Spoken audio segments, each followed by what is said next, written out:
ಅರುಣಾಂ ಕರುಣಾತರಂಗಿತಾಕ್ಷೀಂ ಧೃತಪಾಶಾಂಕುಶಪುಷ್ಪಬಾಣಚಾಪಾಂ ಅಣಿಮಾದಿಭಿರಾವೃತಾಂ ಮಯೂಖೈಃ ಅಹಮಿತ್ಯೇವ ವಿಭಾವಹೇ ಭವಾನೀಂ. ಕಣ್ಣು ಮುಚ್ಚಿದ ಒಡನೆಯೇ ಆತ್ಮಸ್ವರೂಪಿಣಿಯಾಗಿ, ಕಣ್ಣು ತೆರೆದ ಒಡನೆಯೇ ಅನಂತ ಬ್ರಹ್ಮಾಂಡ ಸ್ವರೂಪಿಣಿಯಾಗಿ, ಒಳಗೂ ಹೊರಗೂ ಸಮರಸವಾಗಿ ಕೂಡಿರುವಂತಹ ಆ ದಿವ್ಯ ಮಾತೆಗೆ ಸಾಷ್ಟಾಂಗ ಪ್ರಣಾಮಗಳನ್ನು ಅರ್ಪಿಸುತ್ತಾ, ಏನು ಜಗನ್ಮಾತೆ ಪ್ರೇರಣೆ ಕೊಡುತ್ತಾಳೋ ಆ ವಿಷಯಗಳನ್ನು ತಮ್ಮೊಂದಿಗೆ ಹಂಚ್ಕೊಳ್ಳೋದಕ್ಕೆ ಪ್ರಯತ್ನ ಪಡ್ತೀನಿ. ಎಲ್ಲ ದಿವ್ಯಾತ್ಮ ಸ್ವರೂಪಗಳಾದಂತಹ ಎಲ್ಲ ವೀಕ್ಷಕರಿಗೂ ನನ್ನ ಶ್ರದ್ಧೆ ನಮಸ್ಕಾರಗಳು. ಈ ನಡುವೆ ವಿಡಿಯೋಗಳು ಮಾಡೋಕ್ಕಾಗ್ತಾ ಇಲ್ಲ, ಹಾಗಾಗಿ ತಡವಾಗಿ ಮಾಡಿದ್ದೀನಿ. ಲಲಿತಾ ಸಹಸ್ರನಾಮದಲ್ಲಿ ಬರುವಂಥ ವಿಷಯಗಳು ಭಗವದ್ಗೀತೆಯಲ್ಲಿ ಬರುವಂಥ ವಿಷಯಗಳಿಗೂ ಬಹಳ ಸಾಮ್ಯತೆ ಇದೆ. ಭಗವದ್ಗೀತೆಯಲ್ಲಿ ಕೃಷ್ಣನೂ ಸಹ ಅದೇ ವಿಷಯಗಳನ್ನು ಹಂಚ್ಕೊತಾನೆ. ಜಗನ್ಮಾತೆಯ ವಿವರಣೆಗಳು ಸಹ ಲಲಿತಾ ಸಹಸ್ರನಾಮದಲ್ಲಿ ಅದೇ ರೀತಿಯಲ್ಲಿ ಇದ್ದಾವೆ. ಕೃಷ್ಣ ಬೇರೆ ಅಲ್ಲ, ಜಗನ್ಮಾತೆ ಬೇರೆ ಅಲ್ಲ, ಎಲ್ಲವೂ ಒಂದೇ. ಕೃಷ್ಣ ಅರ್ಜುನನಿಗೆ ಹೇಳ್ತಾನೆ, ಯಜ್ಞಶಿಷ್ಟಾಮೃತ ಭುಜೋ ಯಾಂತಿ ಬ್ರಹ್ಮ ಸನಾತನಂ ನಾಯಂ ಲೋಕೋಸ್ತ್ಯ ಯಜ್ಞಸ್ತ್ಯ ಕುತೋ ನ ಕುರು ಸತ್ತಮ. ಎಲೆ ಅರ್ಜುನ, ಯಜ್ಞದಲ್ಲಿ ಉಳಿದ ಜ್ಞಾನಾಮೃತವನ್ನು ಅನುಭವ ಪಡೆದ ಯೋಗಿಗಳು ಸನಾತನ ಪರಬ್ರಹ್ಮ ಪರಮಾತ್ಮನನ್ನು ಹೊಂದುತ್ತಾರೆ. ಯಜ್ಞರಹಿತ ಪುರುಷನಿಗೆ ಈ ಮನುಷ್ಯ ಲೋಕವು ದುಃಖದಾಯಕವಾಗಿರುತ್ತದೆ, ಸುಖದಾಯಕವಾಗಿರುವುದಿಲ್ಲ. ಇನ್ನು ಪರಲೋಕದ ಗತಿಯನ್ನು, ಈ ಲೋಕದಲ್ಲೇ ಅವನು ದುಃಖವನ್ನು ಹೊಂದುತ್ತಾನೆ, ಸುಖವನ್ನು ಪಡೆಯೋದು ಸಾಧ್ಯ ಇಲ್ಲ. ಇನ್ನು ಪರಲೋಕದ ಕಥೆಯನ್ನು, ಅಲ್ಲೂ ಸಹ ಅವನು ದುಃಖವನ್ನೇ ಅನುಭವಿಸುತ್ತಾನೆ ಅಂತೇಳ್ಬಿಟ್ಟು ಕೃಷ್ಣ ಅರ್ಜುನನಿಗೆ ಹೇಳ್ತಾನೆ. ಇನ್ನಷ್ಟು ಆಳವಾಗಿ ಇದನ್ನು ಅರ್ಥ ಮಾಡ್ಕೊಳ್ಳೋದಾದರೆ, ಯಾರ ಜೀವನ ಯಜ್ಞವಾಗಿದೆಯೋ, ಅಂದರೆ ಅಹಂ ರಹಿತವಾಗಿದೆಯೋ, ವಾಸನಾ ರಹಿತವಾಗಿದೆಯೋ, ಅಂಥವರು ಮಾತ್ರ ಪರಮಾತ್ಮನ ತತ್ವವನ್ನು, ಆನಂದವನ್ನು ಹೊಂದಲು ಸಾಧ್ಯ. ಯಾರ ಜೀವನ ಯಜ್ಞವಲ್ಲವೋ ಅವನಿಗೆ ಈ ಜಗತ್ತಿನಲ್ಲಿ ಪರಜಗತ್ತಿನಲ್ಲಿಯೂ ಎಲ್ಲಿಯೂ ಆನಂದ ಸಿಗಲು ಸಾಧ್ಯವಿಲ್ಲ, ಅವನು ಸುಖವಾಗಿರಲು ಸಾಧ್ಯವಿಲ್ಲ. ಜೀವನವೇ ಯಜ್ಞವಾದಾಗ ಆಸೆಗಳು ವಾಸನೆಗಳನ್ನು ಗೆದ್ದವನು ಮಾತ್ರ ಆನಂದವನ್ನು ಹೊಂದುತ್ತಾನೆ. ಆಸೆಗಳನ್ನು ಮತ್ತು ವಾಸನೆಗಳನ್ನು ಯಾರು ಗೆಲ್ಲುತ್ತಾರೋ ಅವರು ಮಾತ್ರ ಆನಂದವನ್ನು ಹೊಂದುತ್ತಾರೆ. ಎಲ್ಲಿಯ ತನಕ ಜೀವನ ಮೋಹದಲ್ಲಿರುತ್ತದೆಯೋ, ಆ ಮೋಹದ ಸುತ್ತಲೂ ಜೀವನ ಸುತ್ತುತ್ತಿರುತ್ತದೋ ಅಲ್ಲಿವರೆಗೂ ಅದು ಯಜ್ಞವಾಗಲು ಸಾಧ್ಯವಿಲ್ಲ. ಯಾವ ವ್ಯಕ್ತಿಯು ಬಯಕೆಗಳು ವಾಸನೆಗಳನ್ನು ಕ್ಷೀಣಿಸುತ್ತಾನೋ ಅವನು ಪರಮಾತ್ಮನ ಸಾನ್ನಿಧ್ಯವನ್ನು ಹೊಂದಲು ಸಾಧ್ಯ, ಪಡೆಯಲು ಸಾಧ್ಯ. ಆಗ ಅವನಿಗೆ ಪರಮಾತ್ಮನೇ ಕೇಂದ್ರವಾಗಿಬಿಡುತ್ತಾನೆ. ಆಗ ಆತನ ಜೀವನವು ಪರಮಾತ್ಮನ ಪ್ರದಕ್ಷಿಣೆ ಆಗುತ್ತೆ ಅಂತೇಳ್ಬಿಟ್ಟು ಹೇಳ್ತಾರೆ. ಅಹಂಕಾರ ರಹಿತ ಪರಮಾತ್ಮನ ಪರಿಧಿಯನ್ನು ಪ್ರದಕ್ಷಿಣೆ ಮಾಡುತ್ತಿರುತ್ತಾನೆ ಅವನು. ಯಾವುದೇ ವ್ಯಕ್ತಿಯು ಬಯಕೆಗಳು ಅಹಂಕಾರದಿಂದ ಶೂನ್ಯವಾದರೆ ಅವನ ಜೀವನ ಯಜ್ಞವಾಗುತ್ತದೆ. ಕೃಷ್ಣ ಹೇಳಿದಂತೆ ಇಂತಹ ವ್ಯಕ್ತಿಯು ಅಮೃತವನ್ನು ಪಡೆಯುತ್ತಾನೆ, ಸಾವನ್ನು ಗೆಲ್ಲುತ್ತಾನೆ ಅಂತೇಳ್ಬಿಟ್ಟು ಹೇಳ್ತಾರೆ. ಶ್ರೀರಾಮಕೃಷ್ಣ ಪರಮಹಂಸರು ಸಹ ಇದನ್ನೇ ಹೇಳ್ತಾಯಿದ್ರು. ಜ್ಞಾನವೇ ಜೀವನ, ಅಜ್ಞಾನವೇ ಮರಣ ಮತ್ತು ಮೃತ್ಯು ಅಂತೇಳ್ಬಿಟ್ಟು ಹೇಳ್ತಾಯಿದ್ರು. ಹಾಗಾದರೆ ನಾನು PhD ಓದಿದ್ದೀನಿ, MBA ಓದಿದ್ದೀನಿ, ಡಾಕ್ಟ್ರ್ ಓದಿದ್ದೀನಿ, ಇಂಜಿನಿಯರ್ ಓದಿದ್ದೀನಿ, ಅದೆಲ್ಲ ಜ್ಞಾನ ಅಲ್ಲ. ಜೀವನೋಪಾಯಕ್ಕಾಗಿರುವಂಥ ಜ್ಞಾನ ಆಗಿದೆ ಅಷ್ಟೇ. ಆದರೆ ನಮ್ಮ ಆಂತರ್ಯವನ್ನು ಪಡೆಯುವ, ಆಂತರ್ಯದ ಆನಂದವನ್ನು ಹೊಂದುವ ಜ್ಞಾನ ನಮ್ಮೊಳಗಡೆ ಉದಯಿಸುವಂಥದ್ದು. ಅಜ್ಞಾನದಿಂದ ಪ್ರತಿನಿತ್ಯ ಸಾಯುತ್ತಾ ಇದ್ದೇವೆ, ಆದರೆ ಮೃತ್ಯು ಇರುವುದು ಅಜ್ಞಾನದಿಂದಲೇ. ಅದು ಎಲ್ಲಿಯೂ ಇಲ್ಲ. ನಮಗೆ ಅದು ಗೊತ್ತಿಲ್ಲದೇ ಇರುವುದರಿಂದ ಅದನ್ನು ನಾವು ಸಾವು ಎಂದು ತಿಳಿದಿದ್ದೇವೆ. ಅಸಲಿಗೆ ಸಾವೆನ್ನುವುದೇ ಇಲ್ಲ ಅಂತೇಳ್ಬಿಟ್ಟು ಹೇಳ್ತಾರೆ ಋಷಿಗಳು. ಆದರೆ ನಾವು ಪ್ರತಿನಿತ್ಯ ಸಾಯುತ್ತಿದ್ದೇವೆ. ಆ ಮರಣದ ಭಯ ಇಲ್ಲವಾದಾಗ, ಅದನ್ನು ಅರಿತಾಗ ಸಾವು ಇಲ್ಲವಾಗುತ್ತದೆ, ಅಮೃತವು ಲಭಿಸುತ್ತದೆ ಅಂತೇಳ್ಬಿಟ್ಟು ಹೇಳ್ತಾರೆ. ಅಮೃತವೇ ಉಳಿಯುತ್ತದೆ ಆವಾಗ. ನಾವು ಇದುವರೆಗೂ ಎಷ್ಟೋ ಸಾವುಗಳನ್ನು ನೋಡಿದ್ದೇವೆ. ಪ್ರತಿಯೊಬ್ಬರೂ ಇದುವರೆಗೂ ಎಷ್ಟೋ ಸಾವುಗಳನ್ನು ನೋಡಿದ್ದೇವೆ ನಾವು. ಸ್ವಿಚ್ ಆನ್ ಮಾಡಿದರೆ ಲೈಟ್ ಆನ್ ಆಗುತ್ತೆ, ಬೆಳಕು ಬರುತ್ತೆ. ಸ್ವಿಚ್ ಆಫ್ ಮಾಡಿದರೆ ಬೆಳಕು ಇಲ್ಲವಾಗುತ್ತೆ, ಕತ್ತಲಾಗುತ್ತದೆ. ಹಾಗೆಂದ ಮಾತ್ರಕ್ಕೆ ಬೆಳಕು ಸತ್ತೋಯಿತು ಎಂದು ಅಲ್ಲ, ಬೆಳಕು ಸಾಯುವುದಿಲ್ಲ, ಬೆಳಕು ಅದೃಶ್ಯವಾಗಿದೆ ಅಷ್ಟೇ. ಜೀವನ ಸಮಾಪ್ತಿಯಲ್ಲ, ಕೇವಲ ಶರೀರದಿಂದ ವಿದಾಯ ಅಷ್ಟೇ, ವಿದಾಯವಷ್ಟೇ ಹೇಳುತ್ತೇವೆ. ಅದನ್ನು ನಾವು ಮೃತ್ಯು ಎಂದು ನಾವು ಎಣಿಸುತ್ತಿದ್ದೇವೆ. ಅದು ಮೃತ್ಯು ಅಲ್ಲ, ನಾನು ಶರೀರವಾಗಿದ್ದೇನೆ ಎಂಬುದೇ ನಮ್ಮ ಅನುಭವ ಆಗಿದೆ. ಆದ್ದರಿಂದ ಇದು ಸಾವಿನಂತೆ ಅನುಭವವನ್ನು ಕೊಡ್ತಾ ಇದೆ ನಮಗೆ. ಜ್ಞಾನವೆಂದರೆ ಸ್ವಯಂ ಜ್ಞಾನವಾಗಿದೆ. ಮತ್ತೊಬ್ಬರು ಸಾಯುವುದನ್ನು ಕಂಡು ನಾವು ಸಾಯುತ್ತಿದ್ದೇವೆ ಎಂದು ಭ್ರಮಿಸುತ್ತಿದ್ದೇವೆ. ಪುತ್ತೂರು ಅಜ್ಜ ಅಂತ ಒಬ್ಬರಿದ್ದರು, ಪುತ್ತೂರಲ್ಲಿ ಸ್ವಾಮಿ ರಾಮ ಅಂತ ಒಬ್ಬರಿದ್ದರು. ಹಿಮಾಲಯ ಮಹಾತ್ಮರ ಸನ್ನಿಧಿಯಲ್ಲಿ ಅನ್ನೋ ಒಂದು ಪುಸ್ತಕ ಇದೆ. ಆ ಯೋಗಿಗಳ ವಿಷಯ ನೀವು ತಿಳಿದುಕೊಂಡಾಗ ಇದು ಮತ್ತಷ್ಟು ಆಳವಾಗಿ ನಿಮಗೆ ಅನುಭವ ಆಗುತ್ತೆ, ತಿಳುವಳಿಕೆ ಬರುತ್ತೆ. ಅವರಿಬ್ಬರ ಮೇಲೆ ಸಾಕಷ್ಟು ವೈಜ್ಞಾನಿಕ ಪ್ರಯೋಗಗಳು ನಡೆದಿವೆ. ಪುತ್ತೂರು ಅಜ್ಜನೂ ಅಷ್ಟೇ, ಅವರು ಸಹ ಹೃದಯ ಬಡಿತವನ್ನೇ ನಿಲ್ಲಿಸಿದ್ದರು. ಸ್ವಾಮಿ ರಾಮ ಅವರು ಅಷ್ಟೇ, ಒಂದು ಕೈಯನ್ನು ಪೂರ್ತಿ ಬೆಂಕಿಯಂತೆ ಬಿಸಿ ಬಿಸಿಯಾದಂಥ ಅನುಭವ, ಇನ್ನೊಂದು ಕೈಯನ್ನು ತಣ್ಣನೆಯ ಅನುಭವ, ಮಂಜುಗಡ್ಡೆಯನ್ನು ಮುಟ್ಟಿದರೆ ಹೇಗೆ ತಣ್ಣಗಾಗುತ್ತೋ ಅಂಥ ಅನುಭವವನ್ನು, ಇಂಥ ಒಂದು ಪ್ರದರ್ಶನಗಳನ್ನು ಮಾಡಿದ್ದಾರೆ, ವೈಜ್ಞಾನಿಕವಾಗಿ ಮಾಡಿದ್ದಾರೆ. ನಂತರ ಅವರು ಹೃದಯ ಬಡಿತವನ್ನು ನಿಲ್ಲಿಸಿ, ನಂತರ ಮತ್ತೆ ಆ ಸಮಾಧಿ ಸ್ಥಿತಿಯಿಂದ ಬೇರೆ ಆದಾಗ ಎಲ್ಲರಂತೆ ಜೀವಂತವಾಗಿ ಕಾಣ್ತಾರೆ. ಆದರೆ ಹೃದಯ ಬಡಿತವನ್ನು ನಿಲ್ಲಿಸಿರ್ತಾರೆ ಅವರು.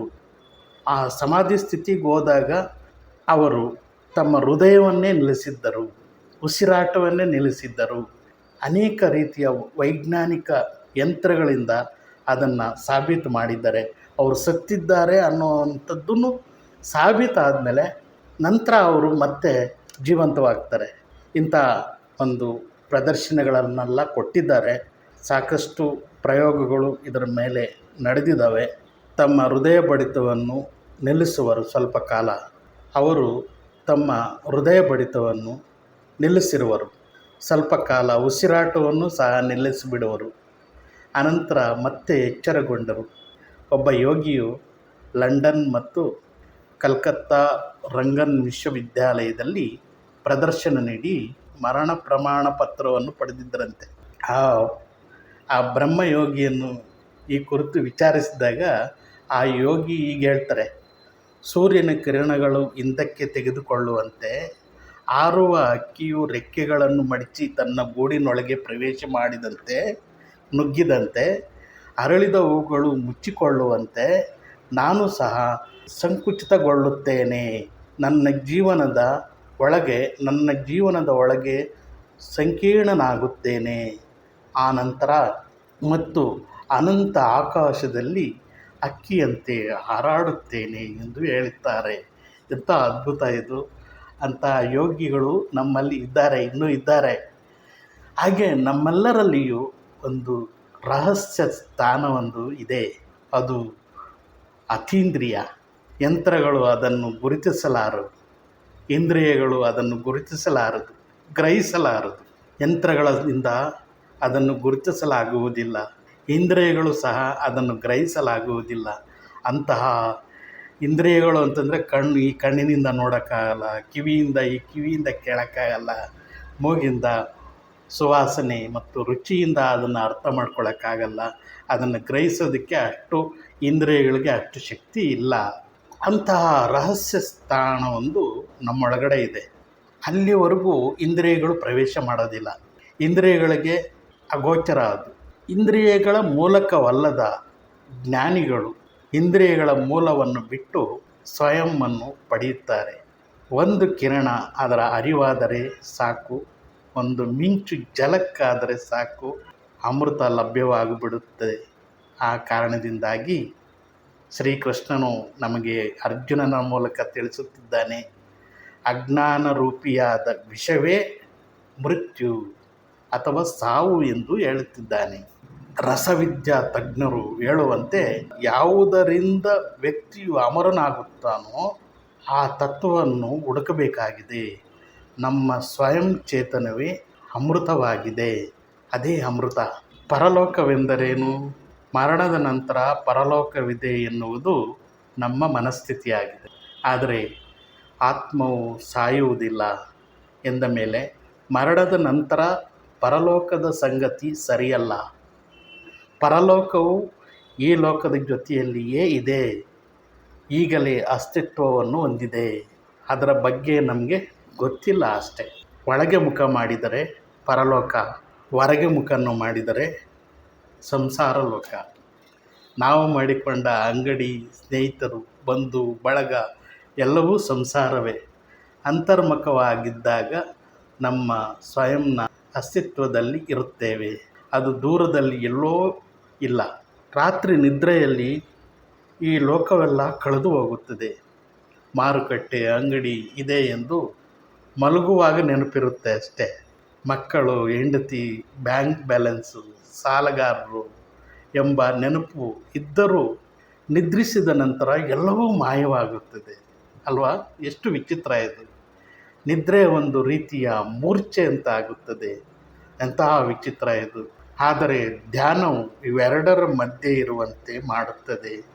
ಒಳಗೆ ಮತ್ತು ಹೊರಗೆ ಇರುವುದನ್ನು ಪ್ರಜ್ಞಾಪೂರ್ವಕವಾಗಿ ನೋಡಿದಾಗ ಎಲ್ಲ ಕಡೆಯೂ ಚೇತನವೇ ಇರುವುದು ಗೊತ್ತಾಗುತ್ತೆ. ಅದೇ ಅನಂತ ಆನಂದ. ಒಬ್ಬ ಅಜ್ಞಾನಿಗೆ ಸುಖವೂ ಸಹ ದುಃಖವಾಗಿ ಪರಿಣಮಿಸುತ್ತದೆ. ಬೀಜದಲ್ಲಿ ಮರವಿದೆ, ಅಜ್ಞಾನದ ಮುಸುಕಿದೆ.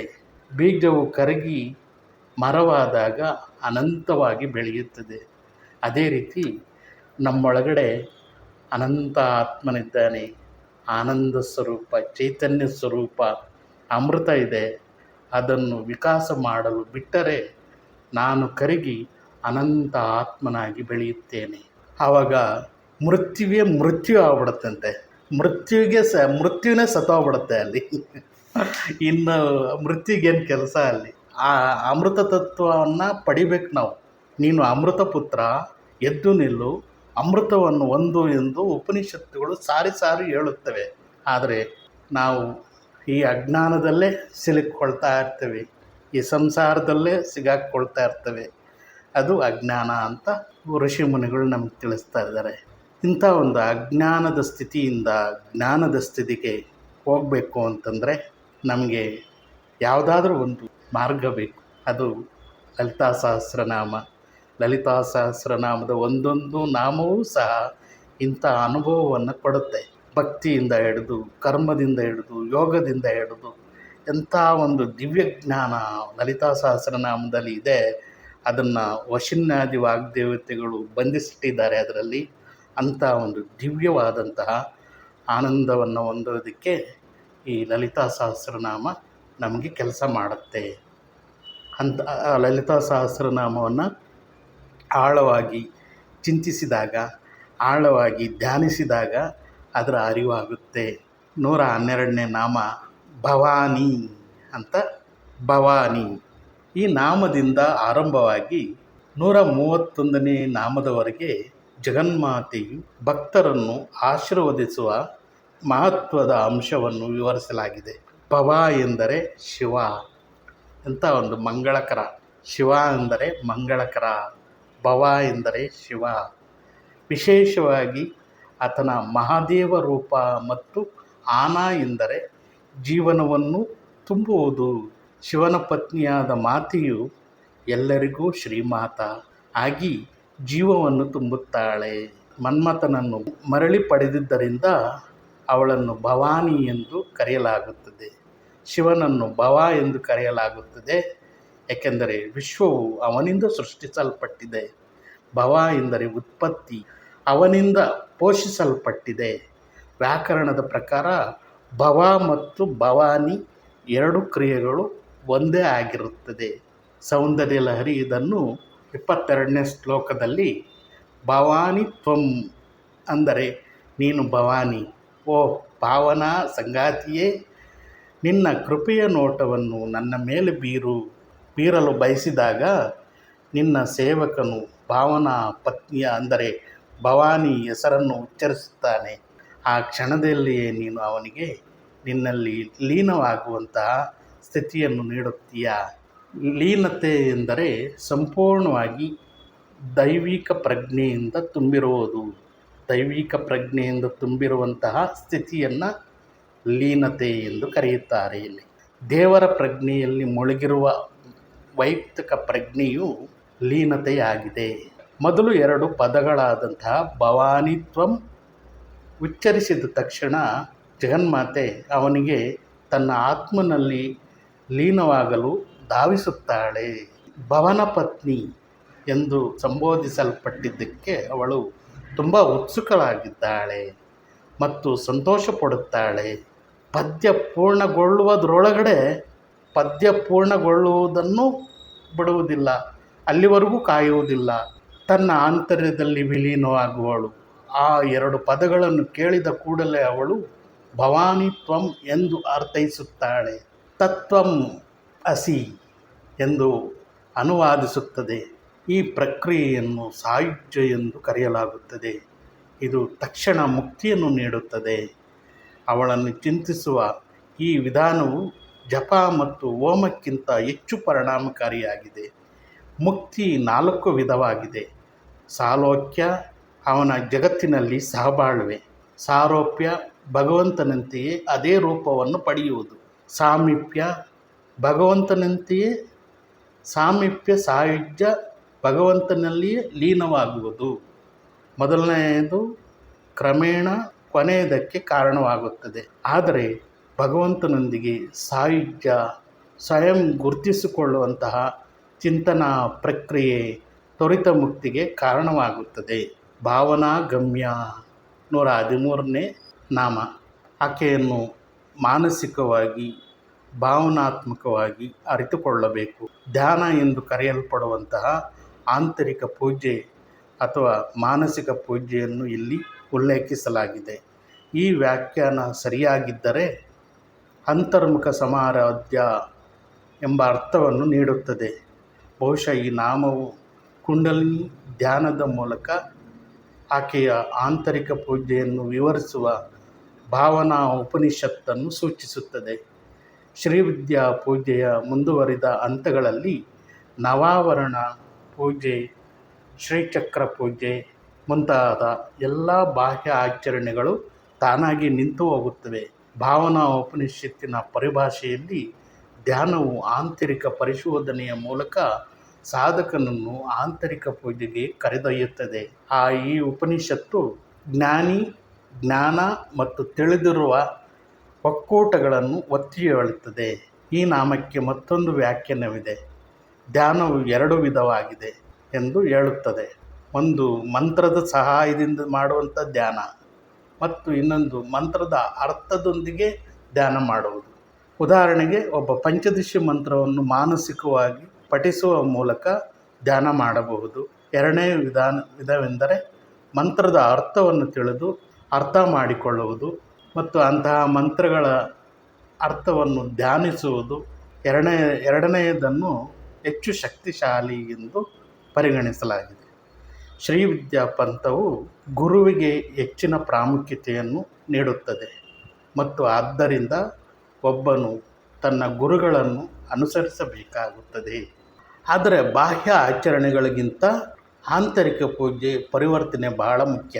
ಅದು ಇಲ್ಲದೆ ಅವಳನ್ನು ಎಂದಿಗೂ ಅರಿತುಕೊಳ್ಳಲು ಆಗುವುದಿಲ್ಲ. ಜಗನ್ಮಾತೆಯನ್ನು ಅರಿಯುವುದಕ್ಕೆ ಸಾಧ್ಯವಿಲ್ಲ. ಈ ನಾಮವು ಲಲಿತೆಯನ್ನು ನಿರ್ಮಲ ಅರಿವಿನ ಮೂಲಕ ಮಾತ್ರ ಅರಿತುಕೊಳ್ಳಬಹುದು ಎಂದು ಹೇಳುತ್ತದೆ. ಈ ನಾಮ ಭವಾರಣ್ಯ ಕುಟಾರಿಕ 114ನೇ ನಾಮ. ನಮ್ಮಮ್ಮ ಸಂಸಾರದ ಕಾಡನ್ನು ಕತ್ತರಿಸುತ್ತಾಳೆ. ಸಂಸಾರವು ವಲಸೆ ಅಸ್ತಿತ್ವವನ್ನು ಸೂಚಿಸುತ್ತದೆ. ಇದು ಬಯಕೆ, ಮೋಹ, ಪ್ರೀತಿ, ವಾತ್ಸಲ್ಯದಂತಹ ಲೌಕಿಕ ಚಟುವಟಿಕೆಗಳಲ್ಲಿ ತೊಡಗಿಕೊಳ್ಳುವುದರಿಂದ ಉಂಟಾಗುತ್ತದೆ. ಸಂಸಾರವನ್ನು ಕಾಡಿಗೆ ಹೋಲಿಸಲಾಗಿದೆ. ಅರಣ್ಯವು ಅನೇಕ ಮರಗಳನ್ನು ಒಳಗೊಂಡಿದೆ. ಕಾಡನ್ನು ಸ್ವಚ್ಛಗೊಳಿಸಲು ಬಯಸಿದರೆ ಅವನು ಕಾಡಿನಲ್ಲಿರುವಂತಹ ಪ್ರತಿಯೊಂದು ಮರವನ್ನು ಕತ್ತರಿಸಬೇಕಾಗುತ್ತದೆ. ಮರಗಳನ್ನು ಕಡಿಯುವುದು ಮಾತ್ರ ಸಾಕಾಗುವುದಿಲ್ಲ, ಅದರ ಬೇರುಗಳನ್ನು ಸಹ ಕಿತ್ತು ಹಾಕಬೇಕಾಗುತ್ತದೆ. ಇಲ್ಲದಿದ್ದರೆ ಮರಗಳು ಮತ್ತೆ ಬೇರುಗಳಿಂದ ಬೆಳೆಯುತ್ತದೆ. ಸಂಸಾರದ ಮತ್ತೊಂದು ಅಂಶವನ್ನು ಮೂಲ ಮಟ್ಟದಲ್ಲಿ ತೆಗೆದುಹಾಕದಿದ್ದರೆ ಬಂಧನವು ಮತ್ತೆ ತನ್ನ ಕೊಳಕು ತಲೆಯನ್ನು ಎತ್ತುತ್ತದೆ. ಅದು ದೇಹಾಂತಕ್ಕೆ ಕಾರಣವಾಗುತ್ತದೆ. ಆದರೆ ಅಮ್ಮ ಎಲ್ಲರಿಗೂ ಸಂಸಾರವನ್ನು ಕಿತ್ತು ಹಾಕುವುದಿಲ್ಲ. ಅವಳನ್ನು ಯಾರು ಭವಾನಿ ಎಂದು ಸಂಬೋಧಿಸುತ್ತಾರೋ ಮತ್ತು ಭಾವನಾ ಉಪನಿಷತ್ತನ್ನು ಅನುಸರಿಸುತ್ತಾರೋ ಅಂಥವರಿಗೆ ಅವಳು ಅದನ್ನು ಮಾಡುತ್ತಾಳೆ. ಭಾವನಾ ಉಪನಿಷತ್ತಿನ ಪರಿಭಾಷೆಯಲ್ಲಿ ಅವಳನ್ನು ಮಾನಸಿಕವಾಗಿ ಪೂಜಿಸುವವರನ್ನು ಮಾತ್ರ ಅವಳನ್ನು ಭವಾನಿ ಎಂದು ಸಂಬೋಧಿಸಿ ಪ್ರಯೋಜನಗಳನ್ನು ಪಡೆಯುತ್ತಾರೆ ಎಂದು ಇದರ ಅರ್ಥ. ಭದ್ರಪ್ರಿಯ 115ನೇ ನಾಮ. ಶ್ರೀಮಾತೆ ದಾನವನ್ನು ಇಷ್ಟಪಡುತ್ತಾಳೆ. ತನ್ನ ಭಕ್ತರ ಮೇಲೆ ತನ್ನ ಆಶೀರ್ವಾದವನ್ನು ಸುರಿಸುತ್ತಾಳೆ. ಅವಳು ಉತ್ಸುಕಳಾಗಿದ್ದಾಳೆ ಸುರಿಸುವುದರಲ್ಲಿ. ಭಕ್ತರು ಎಂದರೆ ಹಿಂದೆ ಚರ್ಚಿಸಿದ ಯಾವುದೇ ರೀತಿಯ ವಿಧಾನದಿಂದ ಅವಳನ್ನು ಪಡೆಯಲು ಪ್ರಯತ್ನಿಸುವವರನ್ನು ಭಕ್ತರು ಎಂದು ಕರೆಯುತ್ತಾರೆ. ದಾನವನ್ನು ಮಾಡುವ ಪ್ರಕ್ರಿಯೆಯನ್ನು ಅವಳ ಪವಿತ್ರ ಪಾದಗಳಿಂದ ಮಾಡಲಾಗುತ್ತದೆ. ಭದ್ರಮೂರ್ತಿ 116ನೇ ನಾಮ. ಜಗನ್ಮಾತೆ ಶುಭದ ಸಾಕಾರ ರೂಪ. ಏಕೆಂದರೆ ಅವಳನ್ನು ಶ್ರೀ ಶಿವ ಎಂದು ಸಂಬೋಧಿಸಲಾಗಿದೆ. ಅಂದರೆ ಶುಭ, ಬ್ರಹ್ಮನೇ ಮಂಗಳಕರ. ಆದ್ದರಿಂದ ಲಲಿತಾಂಬೆಯನ್ನು ಇಲ್ಲಿ ಪರಬ್ರಹ್ಮ ವಸ್ತು, ಪರಬ್ರಹ್ಮ ಸ್ವರೂಪ ಎಂದು ಸಂಬೋಧಿಸಲಾಗಿದೆ. ವಿಷ್ಣು ಸಹಸ್ರನಾಮವು ಮಂಗಳಗಳಲ್ಲಿ ಶ್ರೇಷ್ಠ ಎಂದು ಸಹ ಹೇಳುತ್ತದೆ. ಅವಳ ರೂಪವೇ ಶುಭ. ಭಕ್ತ ಸೌಭಾಗ್ಯದಾಯಿನಿ 117ನೇ ನಾಮ. ನಮ್ಮಮ್ಮ ತನ್ನ ಭಕ್ತರಿಗೆ ಸಮೃದ್ಧಿಯನ್ನು ದಯಪಾಲಿಸುತ್ತಾಳೆ. ಅಗ್ನಿಪುರಾಣದಲ್ಲಿ ಸೌಭಾಗ್ಯ ಅಷ್ಟಕಂ, ಸಮೃದ್ಧಿಯನ್ನು ನೀಡುವ 8 ವಸ್ತುಗಳ ಬಗ್ಗೆ ವಿವರಣೆ ಇದೆ. ಅದು ಕಬ್ಬು, ಅರಳಿ ಮರ, ಮೊಳಕೆ ಹೊಡೆದ ಜೀರಾ ಬೀಜಗಳು, ಕೊತ್ತಂಬರಿ, ಹಸುವಿನ ಹಾಲು ಮತ್ತು ಅದರ ಮಾರ್ಪಾಡುಗಳು, ಮೊಸರು, ಬೆಣ್ಣೆ, ತುಪ್ಪ. ಹಳದಿ ಬಣ್ಣದಲ್ಲಿರುವಂತಹ ಎಲ್ಲವೂ ಹೂಗಳು ಮತ್ತು ಉಪ್ಪು ಎಲ್ಲವೂ ಶುಭ ಮತ್ತು ಸಮೃದ್ಧಿಯನ್ನು ಸೂಚಿಸುತ್ತದೆ. ಮುಂದಿನ 3 ನಾಮಗಳು ಭಕ್ತಿ ಬಗ್ಗೆ ಚರ್ಚಿಸುತ್ತದೆ. ಭಕ್ತಿ ಪ್ರಿಯ 118ನೇ ನಾಮ. ಲೋಕಮಾತೆ ಭಕ್ತಿಯನ್ನು ಇಷ್ಟಪಡುತ್ತಾಳೆ. ಶಿವಾನಂದ ಲಹರಿ ಭಕ್ತಿಯನ್ನು ವಿವರಿಸುತ್ತದೆ. ಸೂಜಿಯು ಅಯಸ್ಕಾಂತವನ್ನು ಹುಡುಕುವ ರೀತಿ, ಬಳ್ಳಿ ಮರವನ್ನು ಹುಡುಕುವ ರೀತಿ, ನದಿಯು ಸಾಗರದೊಂದಿಗೆ ಒಂದಾಗುವ ರೀತಿ ಮತ್ತು ಮನಸ್ಸು ಶಿವನ ಪಾದಗಳನ್ನು ಹುಡುಕುವ ರೀತಿಯನ್ನು ಭಕ್ತಿ ಎಂದು ಕರೆಯಲಾಗುತ್ತದೆ ಎಂದು ನಾರದ ಮುನಿಗಳು ಹೇಳುತ್ತಾರೆ. ಭಕ್ತಿಯು 3 ಗುಣಗಳಾದಂತಹ ರಜಸ್ಸು, ತಮಸ್ಸು ಮತ್ತು ಸತ್ವವನ್ನು ಮೀರಿದೆ. ಅದು ಬಯಕೆಗಳನ್ನು ಮೀರಿದ್ದು. ಅದು ಬ್ರಹ್ಮದೊಂದಿಗೆ ಸಂಪರ್ಕದಲ್ಲಿರುತ್ತದೆ. ಅದು ಸೂಕ್ಷ್ಮ ಮತ್ತು ಅನುಭವದಿಂದ ಅರಿತುಕೊಂಡಾಗ ನಂತರ ಅವನು ಯಾವಾಗಲೂ ಅದರೊಂದಿಗೆ ಇರುತ್ತಾನೆ. ಶ್ರೀರಾಮಕೃಷ್ಣರು ಭಕ್ತಿಯನ್ನು ಪ್ರವಾಹವನ್ನು ನಿಯಂತ್ರಿಸಲು ನಿರ್ಮಿಸಿದ ಅಣೆಕಟ್ಟುಗಳ ಹೊರತಾಗಿಯೂ ಸಾಗರಕ್ಕೆ ಶಕ್ತಿಯುತವಾಗಿ ಹರಿಯುವಂತಹ ಪ್ರವಾಹಕ್ಕೆ ಹೋಲಿಸುತ್ತಾರೆ. ವಿವೇಕ ಚೂಡಾಮಣಿ ಹೇಳುತ್ತದೆ, ಮುಕ್ತಿಗೆ ಅನುಕೂಲಕರವಾಗುವಂತಹ ವಿಷಯಗಳಲ್ಲಿ ಭಕ್ತಿ ಮಾತ್ರ ಅತ್ಯುನ್ನತ ಸ್ಥಾನವನ್ನು ಹೊಂದಿದೆ. ಒಬ್ಬರ ನಿಜವಾದ ಸ್ವಭಾವವನ್ನು ಹುಡುಕುವುದು ಭಕ್ತಿ ಎಂದು ಗೊತ್ತುಪಡಿಸಲಾಗಿದೆ. ಸ್ವತಃ ಆತ್ಮವಿಚಾರಣೆಯೇ ಭಕ್ತಿ ಎಂದು ಋಷಿಗಳು ವಾದಿಸುತ್ತಾರೆ. ಈ ನಾಮದಲ್ಲಿ ಪ್ರಮುಖವೆಂದರೆ ನಿಜವಾದ ಭಕ್ತನಿಗೆ ಯಾವುದೇ ಅಡೆತಡೆಗಳಿದ್ದರೂ ಅವಳನ್ನು ಅರಿತುಕೊಳ್ಳುವುದನ್ನು ಯಾವುದೂ ತಡೆಯುವುದಿಲ್ಲ. ಅವಳು ಅಂತಹ ಭಕ್ತಿ ಮತ್ತು ಅಂತಹ ಭಕ್ತರಿಂದ ಸಂತೋಷ ಪಡುತ್ತಾಳೆ. ಭಕ್ತರು ಎಂದರೆ ಅವಳನ್ನು ಮನಸ್ಸಿನಿಂದ ಒಳಗೆ ಹುಡುಕಲು ಪೂಜಿಸುತ್ತಾರಲ್ಲ, ಅಂಥವರೆಲ್ಲರೂ ಭಕ್ತರೇ. ಭಕ್ತಿಗಮ್ಯ 119ನೇ ನಾಮ. ಮಹಾಮಾತೆಯನ್ನು ಭಕ್ತಿಯಿಂದ ಮಾತ್ರ ಪಡೆಯಬಹುದು. ಇಂದಿನ ನಾಮದ ಪರಿಭಾಷೆಯಲ್ಲಿ ಅವಳು ಶುದ್ಧ ಭಕ್ತಿಯನ್ನು ಇಷ್ಟಪಡುವುದರಿಂದ ಅಂತಹ ಭಕ್ತಿಯಿಂದ ಮಾತ್ರ ಅವಳನ್ನು ಪಡೆಯಬಹುದು. ಉಪನಿಷತ್ತುಗಳು ಭಕ್ತಿಯನ್ನು ವಿವರವಾಗಿ ತಿಳಿಸುತ್ತವೆ. ಬ್ರಹ್ಮಸೂತ್ರ ಹೇಳುತ್ತದೆ, ಬ್ರಹ್ಮನು ಸಮಾಧಿ ಸ್ಥಿತಿಯಲ್ಲಿ ಸಾಕ್ಷಾತ್ಕಾರಗೊಳ್ಳುತ್ತಾನೆ. ಚಾಂದೋಗ್ಯ ಉಪನಿಷತ್ತು ಹೇಳುತ್ತದೆ, ಬ್ರಹ್ಮನಿಗೆ ಭಕ್ತಿಯುಳ್ಳವನು ಅಮೃತತ್ವವನ್ನು ಪಡೆಯುತ್ತಾನೆ. ಅಮೃತತ್ವವನ್ನು ಪಡೆಯುವುದು ಎಂದರೆ ಇದು ಭಕ್ತಿಯ ಮೂಲಕ ಮಾತ್ರ ಸಾಧ್ಯ. ಕಠೋಪನಿಷತ್ತು ಹೇಳುತ್ತದೆ, ಸ್ವತಃ ಸೃಷ್ಟಿಯಾದಂತಹ ದೇವರು ಇಂದ್ರಿಯಗಳನ್ನು ಸಹ ಸೃಷ್ಟಿಸಿದ್ದು ಅವು ಸ್ವಭಾವತಃ ಹೊರ ಹೋಗುವ ಅಂತರ್ಗತ ದೋಷದೊಂದಿಗೆ ಇದೆ. ಅದಕ್ಕಾಗಿ ಜೀವಿಗಳು ಹೊರಗಿನ ವಸ್ತುಗಳನ್ನು ನೋಡುತ್ತಿರುತ್ತಾರೆ ಮತ್ತು ಒಳಗಿನ ಆತ್ಮವನ್ನು ನೋಡಲು ಸಾಧ್ಯವಿಲ್ಲ. ಅವನು ಇಂದ್ರಿಯಗಳಿಂದ ಬಿಡಿಸಿಕೊಂಡು ಅವನು ಅಂತರ್ಮುಖನಾದಾಗ ಅವನು ಆಂತರ್ಯದಲ್ಲಿರುವಂತಹ ಆ ದಿವ್ಯ ಚೈತನ್ಯ, ದಿವ್ಯ ಸ್ವರೂಪವನ್ನು ಅರಿತುಕೊಳ್ಳುತ್ತಾನೆ, ಅದರಲ್ಲಿ ವಿಲೀನವಾಗುತ್ತಾನೆ. ತೈತ್ತರ್ಯ ಉಪನಿಷತ್ತು ಸತ್ಯಂ ಜ್ಞಾನಂ ಅನಂತ ಬ್ರಹ್ಮಂ ಅಂತ ಕರೆದಿದ್ದಾರೆ. ಅಂದರೆ ಸತ್ಯ, ಜ್ಞಾನ ಮತ್ತು ಅನಂತ ಬ್ರಹ್ಮ ಎಂದು ಹೇಳುತ್ತದೆ. ಪತಂಜಲಿ ಯೋಗಸೂತ್ರದಲ್ಲಿ ಈಶ್ವರ ಪ್ರಣಿಧಾನದ್ವಾಂ ಅಂತ ಕರೀತಾರೆ. ಅಂದರೆ ಈಶ್ವರನ ಮೇಲಿನ ಪರಮ ಭಕ್ತಿ, ಅನನ್ಯ ಭಕ್ತಿಯಿಂದ ಅದನ್ನು ಪಡೆಯಬಹುದು, ಅಂಥ ಆನಂದವನ್ನು ಪಡೆಯಬಹುದು, ಅಂಥ ದಿವ್ಯತೆಯನ್ನು ಪಡೆಯಬಹುದು.